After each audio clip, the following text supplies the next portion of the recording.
Hey, welcome to Cast from the Past. I'm Tommy Sanders here along with Ronnie Moore. And Ronnie Moore, we'll start it out this way. Ronnie Moore is a proud son of the Tar Heel State, North Carolina. Been a big year for the Tar Heel State. Classic champ from North Carolina. We did David Fritz here on Cast from the Past not too long.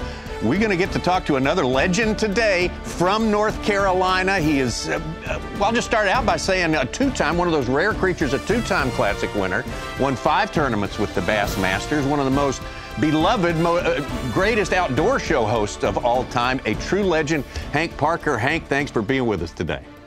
Hey, good to be here, Tommy. Thank you so much. All right. Well, we're getting ready to go, and we're going to go back. Well, let me first ask you, we all kind of had our lives shook up a little bit. We're living a little bit differently now. Everything okay there at home?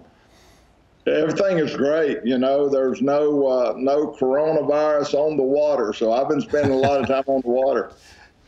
Absolutely. Well, we're going to talk about your 2 classics today, 1979 and 1983. There it is, the Bassmaster Classic from 1979 at a place called Lake Texoma. And let's just kind of set the stage for 1979. That was only the 9th ever Bassmaster Classic. What was the world of bass fishing and the world of the Classic like back in those days? You know, that was the last Classic that they only had 24 anglers. So you only had the top 24. The following year, in 1980, they moved to 40 anglers. So you had 24 pros, and then David Brin was the qualifier for the Federation, a neat kid from New York. Mm-hmm. So you only had 25 guys in the Classic. And here's a shot of some of the shenanigans that went on. Ray Scott being carried in like the Sheik of Araby, or so. This is kind of what they call Classic night here, the dinner before the tournament starts.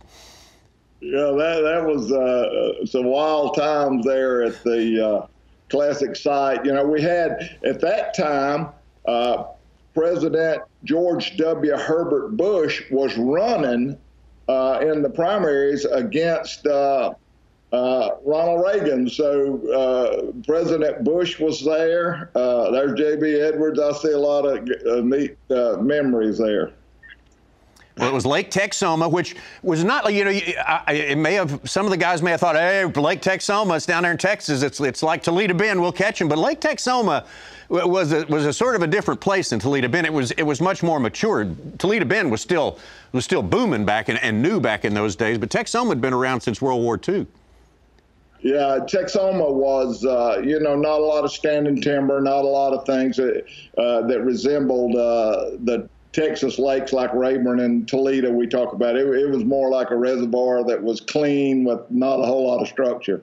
Hank, how did you approach the Classic in '79? It's obviously your second Classic, so you had fished plenty of Bassmaster events, but being the World Championship of Fishing, it was only your second time fishing that event. Well, you know, the rules were in those days, too, no pre-fishing, and you only had 1 day of practice. So here you've got this 40,000-plus acre reservoir with just 1 day of practice. So it was, you had to set your strategies on what you're going to do. So my strategies were I was going to go up in the river area the first day, the only day of practice, and if it didn't pan out, then I was going to go to the largest creek on the whole reservoir and start in the back of the creek. And so that was my strategy. And Big Mineral Creek was the largest creek, and that's where I went, and that's where I ended up winning the tournament. I'm assuming this was a late summer deal like Classics were back in those days when you're already starting with tough conditions, right? I mean, it's hard to catch them that time of year. It is, you know, Texas, October. It was an October event. Okay. And it was still very much hot weather. What people had thought coming into this event was, would this beat one of the records, the record that Rick Clunn held for the most weight in the Classic? They were saying 59 pounds was the record, 60 pounds could be doable here, but it ended up being much tougher with only 9 anglers catching more than 1 fish on day 1 of the event. Yeah, it really did fish very, very, very, very tough. And the fish were not very aggressive. You know, I went into that creek and throwing a spinnerbait and did not get a single bite. I didn't even have a fish swirl at my bait. And there's Forrest Wood, and I saw Forrest, and he had caught 1 fish flipping. So I immediately put my spinnerbait down and went right back over the same area I threw the spinnerbait, flipping, and started catching fish. People sometimes forget, or maybe didn't know in the first place, Hank, what a good fisherman Forrest was. Actually, I mean, he was running this new boat company, but he had spent a lot of time tournament fishing, and he had kind of come back after a layoff a little bit, and man, he still had his stuff, didn't he? He did. That was the same year, 1979, where Forrest was the first angler in bass history to win a B.A.S.S event with all smallmouth. You know, he won on the Thousand Islands up there with over 45 pounds, and it was all smallmouth. So you were still, even though that was the early days of the Classic, man, you still had some tough customers to deal with. There's Rick Clunn right there. There was also a Larry Nixon out there, Tommy Martin, Bobby Murray. It was a tough crew even back in those days, wasn't it? Hey, I'm telling you, some of the greatest fishermen that ever lived and still today. You know, you look at Bobby Murray was always my hero, and of course Clunn. What can you say about Clunn? And there were a lot. Ricky Green was there. Bill Dance was there. You know, some of the greatest fishermen that ever lived. Back in the day, they talked about the equipment you guys used, some of the most high-tuned, biggest-time boats that you could have back in the day with a 115 on the back. Was it hard navigating some of these bigger Classic venues with one day of practice and the equipment that you had? You had to have a strategy before the event ever started at what you were going to do. So it's a lot different in the days when the lakes were completely off limits. You could get no information from anybody about the lake, and you only had the one day of practice. So you had to really study that map and set your strategies before you ever got there. Taking a look at the first day's standings there, and you kind of fired a shot over everyone's bow there. You're the only guy who even got close to that 7-fish limit. You caught 6 of them, and only 9 out of the field caught more than 1 bass. I mean, you took him to the woodshed there. Well, it was not an easy event by any stretch of the imagination, and Forrest really helped me out when I got to see him, and he had 1 fish, and all he was doing was flipping. I'd been throwing that spinnerbait, and I had a bite, so I immediately started flipping, and it was not an aggressive flipping bite. You had to talk those fish into biting. Once you flip that bait into the structure, you had to really work it. I very rarely ever got a strike on the initial presentation, as you normally do when you're flipping. It took a little bit of soaking that worm and talking them into biting before you could ever get a strike. Hank, you guys obviously had a lot of different rules. The pre-fish rules were different, one day of practice and whatnot, the equipment you could use, but also the equipment you could bring. They only had that 10-pound maximum weight limit for the lures you could bring. So what happened if you went over that mark? Because a little birdie told me you went over that mark on when you showed up. Well, I didn't realize how strict Ray was. You know, I thought maybe you could have 6 or 8 ounces over and it wouldn't be that big a deal. But, you know, I had some original Big O's that they only weighed 1/4 ounce. So I was almost 1.5 pounds over. So Ray and Harold Sharp got to choose the baits out of my tackle box they wanted. And of course, they went for the original Big O's and all the balsa wood baits I had. But then they got tired of taking everything that I had, and they grabbed a pack of worms, and they went overweight. So I told them it's only fair. They got to choose what lures they took from me. I should be able to choose what lures I take back, and they consulted among themselves and agreed to that, and they let me choose the baits that I wanted back, and that is the baits I actually won the Classic on. You were a young fella back in those days for sure, Hank. This was really only your second full season of fishing with the Bassmasters. Your first one was 1978. Tell us really how prominent was the Classic? It was still on the minds of anyone who was interested in tournament fishing, though, even back in those days, right? You know, it was really hard for me not to be starstruck. There I am with Bill Dance and Rick Clunn and Bobby Murray and all my heroes, you know. So it was an emotional event, but once I got on the water, I was pretty focused. So it's all about putting the fish in the boat, and once the event starts. But when you were off the water, you know, we had Mel Tillis there for entertainment. We had George W. Herbert Bush there, and then I got all these great fishermen. So to me, I was 26 years old, my second year on the circuit. It was a starstruck an event. Well, you were the star of that one for sure. You backed up that 6-fish limit with 5 fish on the next day for 11+ pounds, and you didn't even have to go out and fish on the final day, as it turns out. You know, I lost a giant fish that last day. I picked that spinnerbait back up on my way out, and I lost a really big fish. And I had fished American bass and national bass the years prior to entering B.A.S.S., and every time I lost a big fish, I ended up losing the tournament. So I was psyched out before that weigh-in, thinking I probably blew it. But as it worked out, I didn't need to catch one. Well, that was your second classic, and your first win with the Bassmasters. It just happened to be the World Championship. But that's the way to kick off your first win. So now we're getting in that old time machine and going 10 years closer to where we are now. We're going to 1989 for the Bassmaster Classic, and you can see from that first look at the weigh-in how things had changed. That outdoor weigh-in still in 1979, boy, filling up that Richmond Arena in 1989. Yeah, that was a great tournament. And, you know, we fished the Classic there in '88. So here we're coming back to the James River, and I had won on the James River once before, so I had a lot of experience on the James River. I'd fished several tournaments there, I'd won a tournament there, and now this is year number 2 coming back to the same body of water. We're looking at footage from the weigh-in. Look at that lightning out there on the water. Day 2, obviously, was pretty nasty weather. Day 1, Jim Bitter took a lead, and Jim Bitter from down in Florida, of course. We all remember Jim well. And he was a heck of a fisherman, that's for sure. Oh, awesome fisherman, great competitor. And he had a little place there in Powell Creek where they were stacked up. He was wearing them out. Nobody thought he could be caught.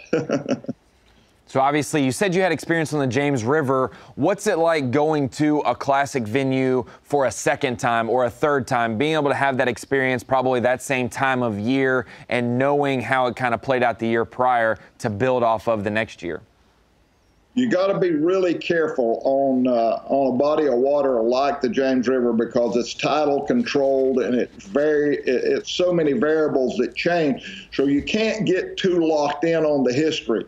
What happened the year before don't necessarily reflect what's going to happen this year. So if you think you can go by what took place the year before, you're fooling yourself. And so I knew that going in. That river fish is so incredibly different day to day, let alone year to year. So I know how the tidal water works. I kind of knew what the weights in a general sense would be. So you kind of knew what to shoot for and what to expect. That's a big help.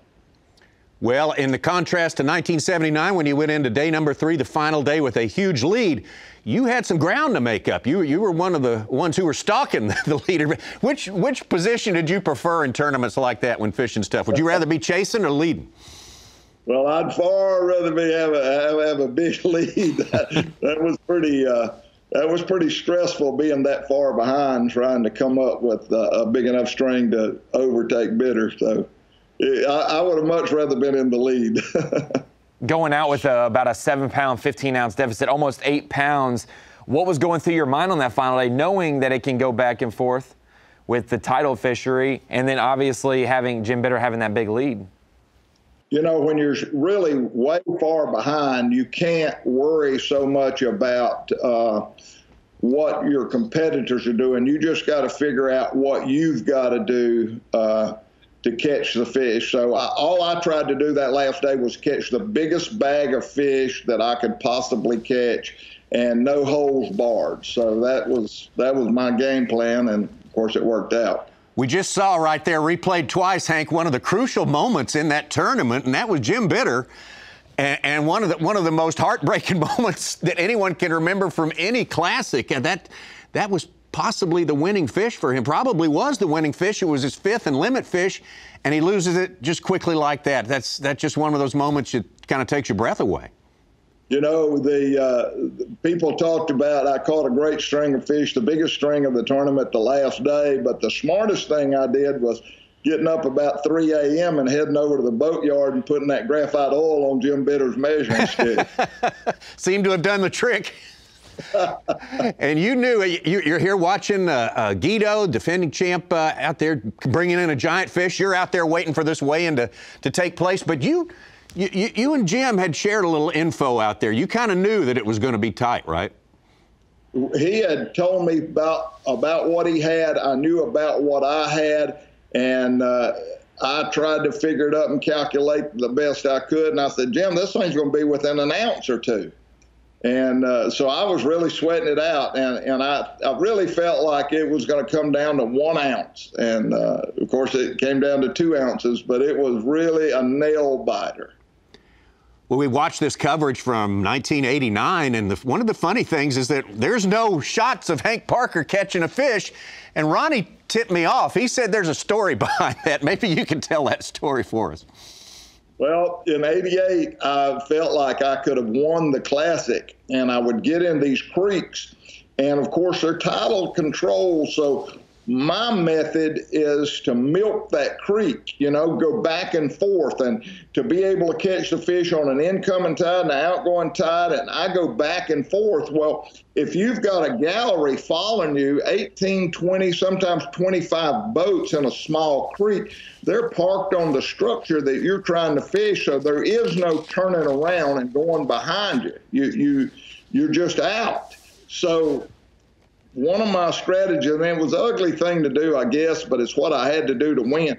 I found an island, and the creek that I was fishing, this island was down below where I was fishing. So if you went behind that island, there was just one little ditch you could run through and navigate without running aground.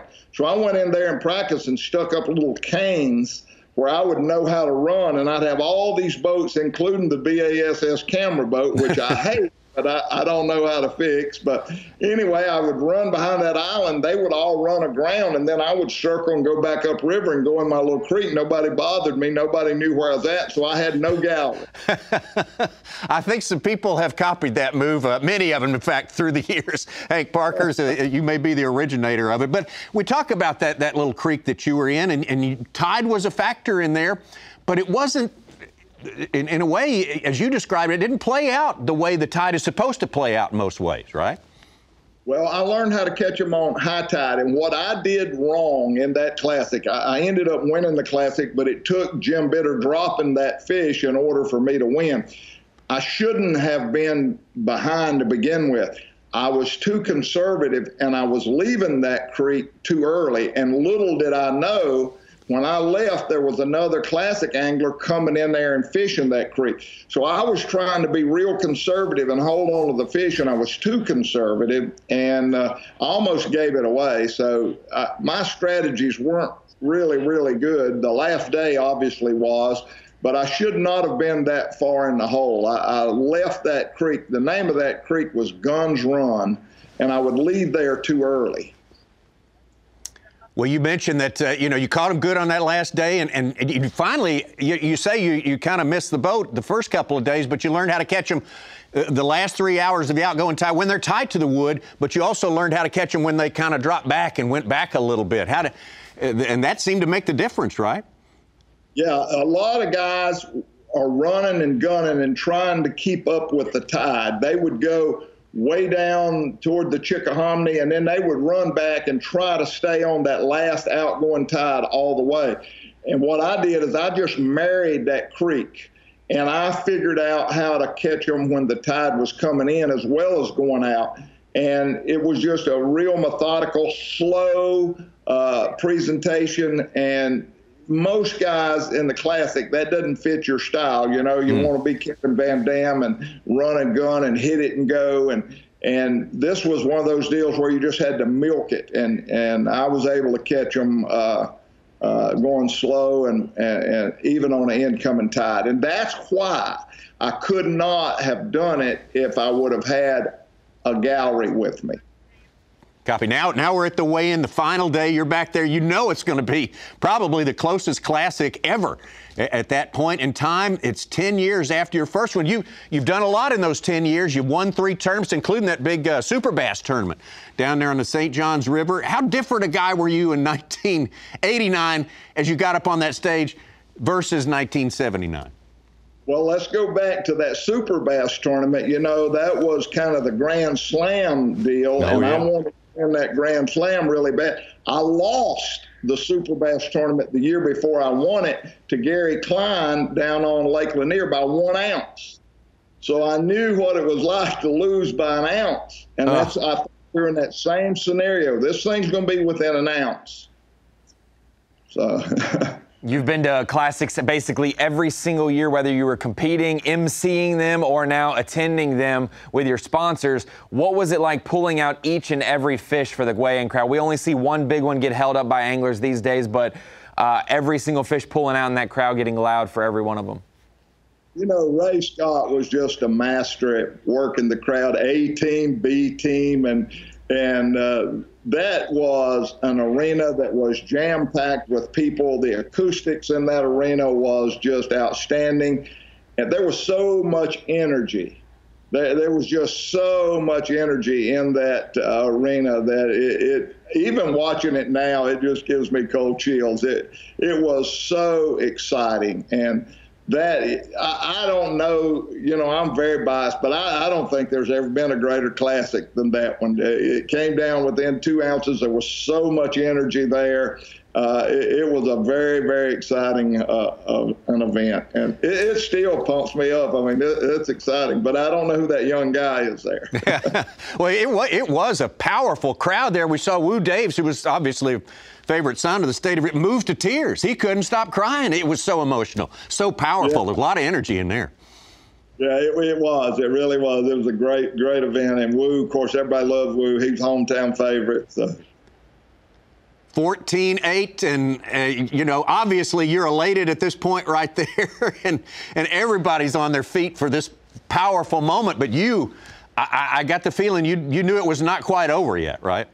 Well, I figured we were figuring with Jim's fish, and I was calculating, and I figured I needed 14-6 or 14-7 to have a chance. And then when I had 14-8, I thought, man, I'm going to win this thing by an ounce instead of lose by an ounce. Didn't have Bass Track in the day, but you guys seem to know exactly what you needed when you were backstage with the other anglers. It's amazing how you can figure out, you know, based on your weight, and you calculate.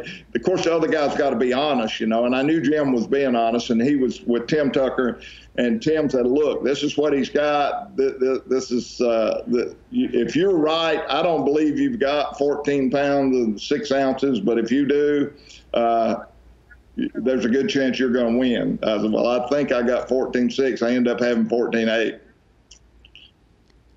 Well, here he comes into the arena right there, and there you are getting ready for this big moment. The crowd, I mean, there's not a breath of air in that place. All the air has gone out. Everybody just can't wait to see what happens right there. And, boy, you guys gave them a show, I will say that. Well, if you go back to my weigh-in there, Ray wanted me to hold those fish up, take them out of the bag, and hold them up. That's what I did on the stage at Lake Lanier when Gary beat me by 1 ounce. I held all my fish up. Gary came straight in and put them on the scales. He didn't hold his fish up, and I lost by 1 ounce. So I really felt like all those water drops that came off of those fish may have cost me that Super Bowl. So I wasn't going to hold them up. Did Jim tell you this story backstage when you were talking about your fishing, that him losing that fish could be the deciding? Did you know that he lost that fish?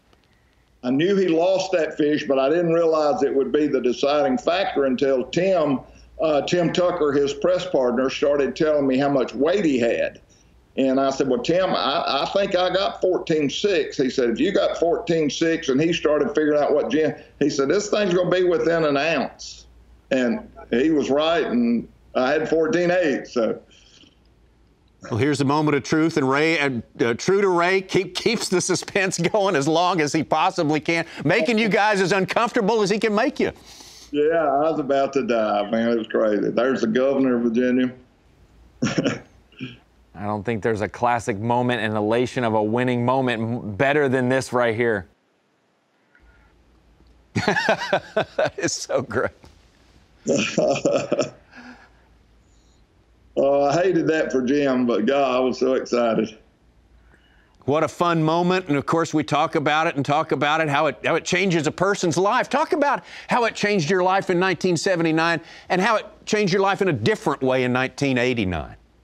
You know, in 1979, I was still struggling trying to make a living. And when you go out and take that nesty plunge to say, hey, I'm going to be a full-time fisherman and this is what I'm going to do to make a living, it's one thing to say it, but it's another thing to figure out how to really pull it off. And I was struggling financially until the day I won the Classic, and it changed everything. I mean, it afforded me to live out my dream. And from that point forward, I did not struggle financially through my fishing income. So it changed everything for me.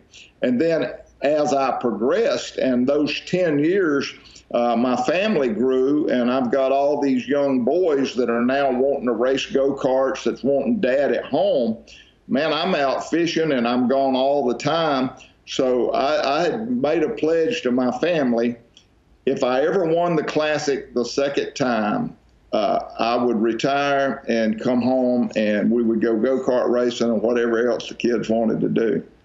Oh, it just worked out perfectly. Hank Parker, man, we can't thank you enough for spending time with us in the old time machine today on Cast from the Past, and for giving us so many insights into how the world worked back in 1979, how the Classic worked in 1989.